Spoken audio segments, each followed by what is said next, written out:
Hi friends, तो आज हम लोग पढ़ने वाले हैं भारत की प्रशासनिक व्यवस्था। भारत की प्रशासनिक व्यवस्था। जी हाँ फ्रेंड्स, जो भी अभी तक हमारे चैनल को सब्सक्राइब नहीं किया सब्सक्राइब कर दीजिए। चलिए, तो हमारे देश का नाम क्या है? तो याद रखिएगा दोस्तों, भारत। हमारे देश का नाम भारत है। चलिए, प्रश्न संख्या 2 में देखते हैं उससे क्या है। तो हमारे देश को और किन नामों से जाना जाता है? तो याद रखिएगा, भारत के अतिरिक्त इस देश को जम्बू द्वीप, आर्यावर्त, भारतवर्ष, हिंदुस्तान या फिर हिंद तथा इंडिया के नाम से भी जाना जाता है। याद रखिएगा दोस्तों, भारत को और किन किन नामों से जाना जाता है। ठीक है, चलिए प्रश्न संख्या 3 में देखते हैं दोस्तों क्या है। तो प्रश्न संख्या 3 है प्रश्न संख्या 3, भारत संविधान में इस देश को किस नाम से पुकारा जाता है? याद रखिएगा, भारत एवं इंडिया। भारत एवं इंडिया। ठीक है, चलिए प्रश्न संख्या 4 देखते हैं। भारत की राजधानी कहाँ है? तो भारत की राजधानी दोस्तों नई दिल्ली। ठीक है, चलिए प्रश्न संख्या 5, भारत में किस प्रकार की शासन व्यवस्था है? प्रजातंत्रीय शासन व्यवस्था। ठीक है, चलिए प्रश्न संख्या 6। चलिए, तो प्रश्न संख्या 6 देखते हैं क्या है। प्रजातंत्रीय शासन व्यवस्था किस प्रकार की होती है? ठीक है, तो प्रजातंत्रीय शासन व्यवस्था में जनता द्वारा चुने गए प्रतिनिधियों द्वारा देश का शासन चलता है। प्रश्न संख्या 7, भारत देश का प्रधान कौन होता है? तो दोस्तों राष्ट्रपति। याद रखिएगा। चलिए प्रश्न संख्या 8 देखते हैं क्या है। देश के काम को सुचारू रूप से चलाने के लिए कौन सी संस्था राष्ट्रपति की सहायता करती है? तो संसद। ठीक है, पार्लियामेंट। ठीक है, चलिए प्रश्न संख्या 9 देखते हैं क्या दोस्तों। प्रश्न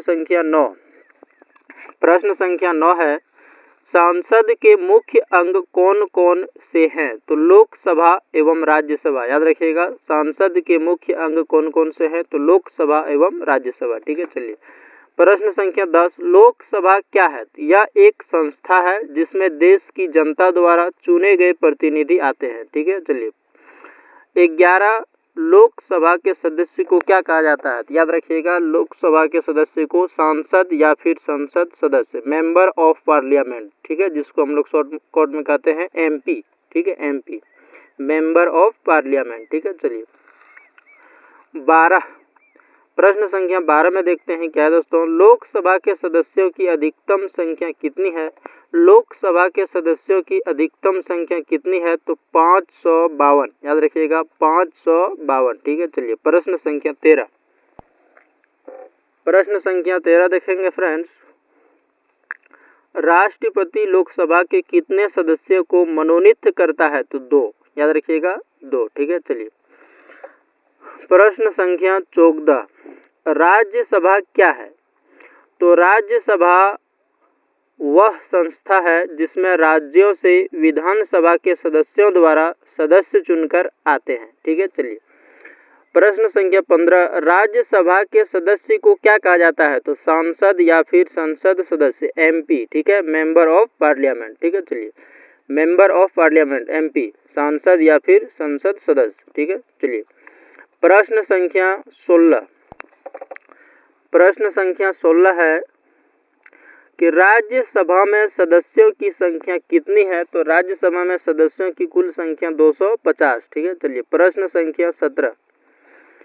प्रश्न संख्या 17, राज्यसभा में राष्ट्रपति कितने सदस्यों को मनोनीत करता है? तो 12। ठीक है, चलिए 12। प्रश्न संख्या 18। चलिए प्रश्न संख्या 18, मंत्री परिषद क्या है? मंत्री परिषद क्या है? ठीक है, काउंसिल ऑफ मिनिस्ट्री। तो राष्ट्रपति के कामों में सहायता करने वाली संस्था मंत्री परिषद कहलाता है। याद रखिएगा, मंत्री परिषद का प्रधान कौन होता है? तो देश का प्रधानमंत्री। याद रखिएगा, देश का प्रधानमंत्री। ठीक है, चलिए प्रश्न संख्या 20, देश का प्रधानमंत्री कौन होता है? तो लोकसभा में बहुमत दल के नेता को ही प्रधानमंत्री बनाया जाता है। लोकसभा में बहुमत दल के नेता को ही प्रधानमंत्री बनाया जाता है। ठीक है, चलिए याद रखिएगा। प्रश्न संख्या 21, मंत्री परिषद, काउंसिल्स ऑफ मिनिस्टर के सदस्य कौन होते हैं?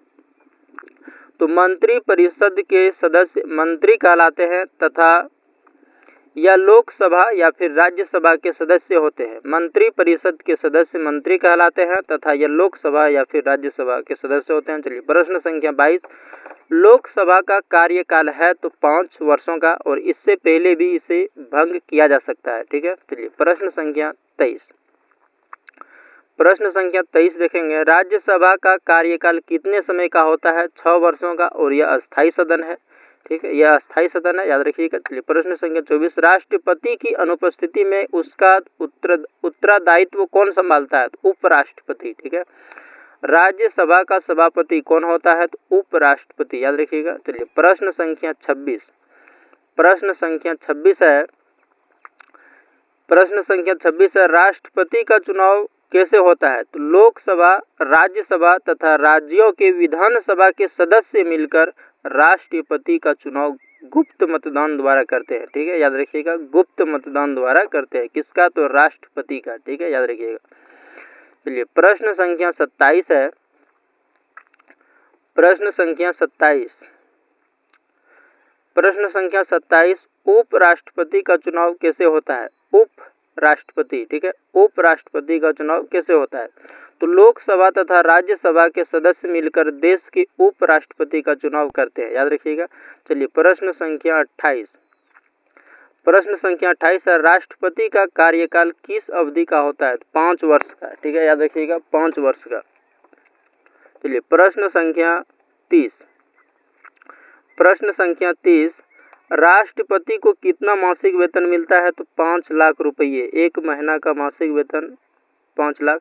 उपराष्ट्रपति को कितना मासिक वेतन मिलता है? 1 महीना में 4 लाख रुपये, याद रखिएगा। उपराष्ट्रपति का मासिक वेतन है 4 लाख रुपये। ठीक है, चलिए प्रश्न संख्या 32, देश के न्यायपालिका का प्रधान कौन होता है? तो भारत का मुख्य न्यायाधीश, याद रखिएगा, भारत का मुख्य न्यायाधीश। ठीक है, चलिए प्रश्न संख्या 33। प्रश्न संख्या 33 है, भारत का सर्वोच्च न्यायालय कहाँ है? तो नई दिल्ली में, याद रखिएगा, भारत का सर्वोच्च न्यायालय कहाँ है? नई दिल्ली में। सर्वोच्च न्यायालय की मुख्य न्यायाधीश को कितना मासिक वेतन मिलता है? तो 2,80,000 रुपये। ठीक है, याद रखिएगा, 2,80,000 रुपये। ठीक है, चलिए प्रश्न संख्या 35। प्रश्न संख्या 35 है, सर्वोच्च न्यायालय के अन्य न्यायाधीशों को कितना मासिक वेतन मिलता है? तो 2,50,000 रुपये, याद रखिएगा, 2,50,000 रुपये। ठीक है, चलिए प्रश्न संख्या 36, प्रशासनिक सुविधा के लिए भारत को कितने राज्यों या फिर केंद्र शासित प्रदेशों में बांटा गया है? तो 29 राज्य में और 7 केंद्र शासित प्रदेशों में। ठीक है, याद रखिएगा। चलिए प्रश्न संख्या 37, और अभी तक हमारे चैनल को सब्सक्राइब नहीं किया दोस्तों तो सब्सक्राइब कर दीजिए, फॉलो कर दीजिए। चलिए, राज्य तथा केंद्र शासित प्रदेशों में क्या अंतर है?